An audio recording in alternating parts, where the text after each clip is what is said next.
that are just kind of Yes. meaningless floating lines and spaces. And Bezos, perhaps. yeah. Last year they had, the CPU performance versus power, in which they essentially showed, well, look at this. You see this 10-core PC laptop chip isn't as fast as the M2, except that's when you talk about power consumption. This year they added, oh, yeah, well, okay. If you're willing to use 55 watts, yeah, it'll be faster. I think that's actually a fairly important distinction to make, and Apple in the past has not acknowledged that. So maybe they were a little stung by the critiques last year. But again, who wants to run 55 watts in a laptop, right? For sure. Yeah. And it's also they don't have as much to prove anymore now. That's right. With the M line. Yeah. So people understand how powerful it is. Yeah. So, yeah. They can be a little more honest. Look, I'm not knocking Apple Silicon. What Apple has done is absolutely impressive. As I said, the entire industry has been moved to that. So they announced the laptops. No purple, no red, just no shades of red.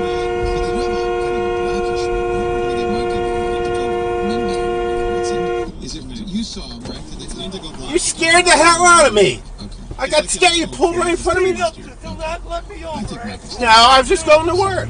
No. Working with an i9 Speed up now. 60%. Yes. You deserve it. That's who should be looking at this. People are still on Intel. This is, and like people like me and Philip, and we're happy, right? I love my 14-inch. Waiting for the new design. Some people just want a new thing. I still the Pro that I have is hot.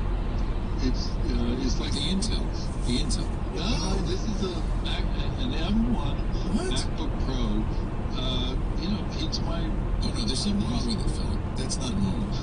No, right? Well, mine never gets hot. Well, you have an Air.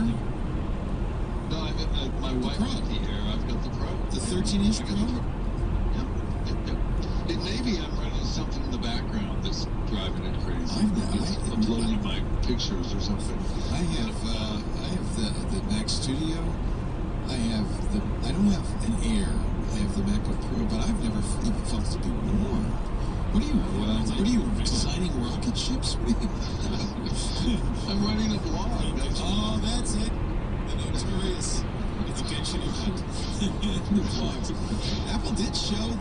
I was a little surprised. They're really pushing metal. If anything is laggard in their new chips, it's the GPU compared to, say, NVIDIA. But they did show some, interesting gaming options that look pretty good, AAA games. Why would Apple care about that? I mean, they have a huge part of the gaming market in mobile. Yeah, they own casual gaming. Yes and no. There are some things that are starting to arrive to middling reception.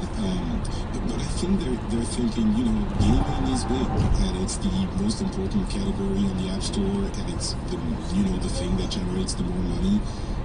We should get into that on the computer side as well. But I really think that there are very few people at Apple that understand gaming, because maybe it's going to happen within 2-3 years. The developers are going to come back, but it maybe feels like they do it kind of because they have to, but it never feels like their heart is into it. So they showed Evil Dead, The Village, which Resident Evil. Yeah, it looked good. Didn't merge behind. Yeah, it looks. It's a PS5 to right? Yeah, it's on PC. It runs. I mean, I'm sure the M1 can run a lot of things, a lot of games, but it's. I think it has to be rewritten to use metal. Though I don't imagine you could just take the. This is too evil. I can't show it.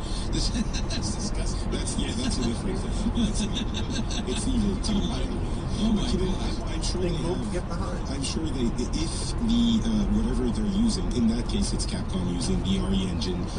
If they have, they can have to plug the engine, whatever they have to plug the engine to metal. So I'm guessing that's what that's the message for the. Remember, this developers conference. So there's a little. It's not really for gamers they're aiming at. They're aiming at developers saying, "See, you can't do this with metal." I think their overall message was that, just to clarify, Apple has a bunch of hardcore gamers, like all the way up to the executives. They just thought all the money was in casual and it wasn't worth the effort to pursue like a big hardcore gaming thing.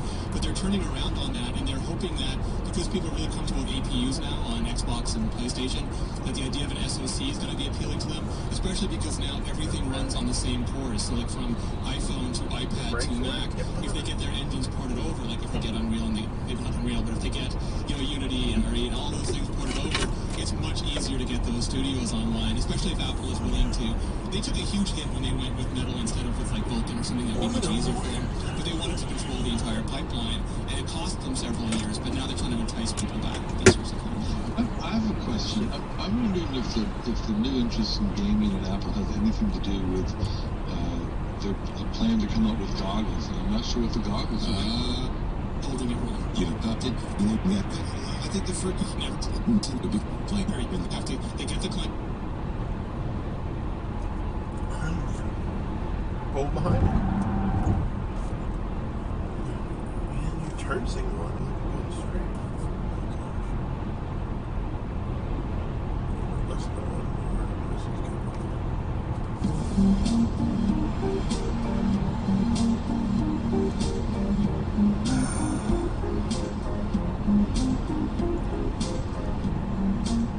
Hi everybody, and welcome to Maintenance Phase, the podcast that already knows it's going to die. You don't have to tell us, it's fine. We're a J-shaped podcast with U-shaped mortality.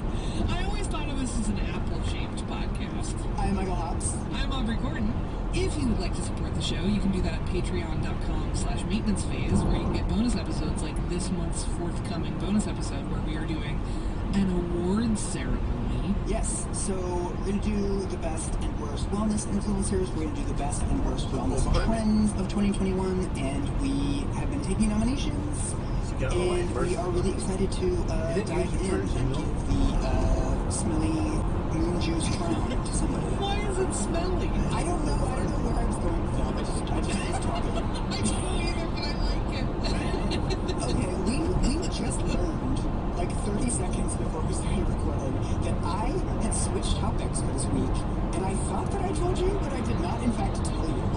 So I was supposed to do an episode on obesity and COVID, but I got sidetracked and pulled by my own gravity down a different rabbit hole. This week, Aubrey, we are talking about the science of sleep. We're talking about a sleep influencer. This is so good because I'm like a person who historically has had a hard time with sleep. I come from a family of people who historically have a hard time with sleep. So in our family, there are all kinds of things about like you gotta do screen time, you gotta set an alarm for yourself for when you wind down. All of these little hacks, and in the back of my mind, I'm always like, this all seems like maybe we should. It's mostly garbage, but we'll talk about it. But tell me about what is your sleep, like what kind of sleeper are you? Mostly it's just related to, like, I'm a person with just a nice little array, a little charcuterie platter of anxiety disorders. Nice. So mostly it's like anxiety and sleep, not being able to turn your brain off, that kind of stuff. Which I think is not, I'm not alone in that. Oh yeah, that's called being a millennial. I think that's the term for the condition. Are you an 8-hour person? Are you like how many hours a night are you aiming for? I think 8 hours, but in an uninterrogated way. Like, that's the number that people say is the number that you should have. Right. I think I probably feel my most rested at like 9 hours, but that almost never happens. Right. How about you? What kind of, you're an early riser. I'm a 7-hour person. I mean, all of us get the sort of 8 hours of sleep, 6 glasses of water a day. Like, there's these kind of numbers around health that we all hear growing up. And I'd always heard 8 hours. I would just sort of set my alarm. Like, if I'm going to bed at 11, I set my alarm for 7. Yeah, seems like. And then I remember I read somewhere or heard somewhere in college there was like, not everybody needs 8 hours, and like some people only need 7 hours or like even less. And I was like, okay, I'm gonna try getting 7 hours. It's like 8 hours, so I set my alarm for 7 hours, and like I noticed no change. I haven't felt tired, so I've just been like a 7-hour guy ever since. Sure. But the thing that starts happening in your 30s is your body at just like 4 in the morning would just be like, we're up now. So I also like, I think I have sort of like the normal like aging millennial thing. Like sleep is gonna be like a thing that I think about like way more in my 30s than I did in my 20s. Yeah, this is a thing where I'm like,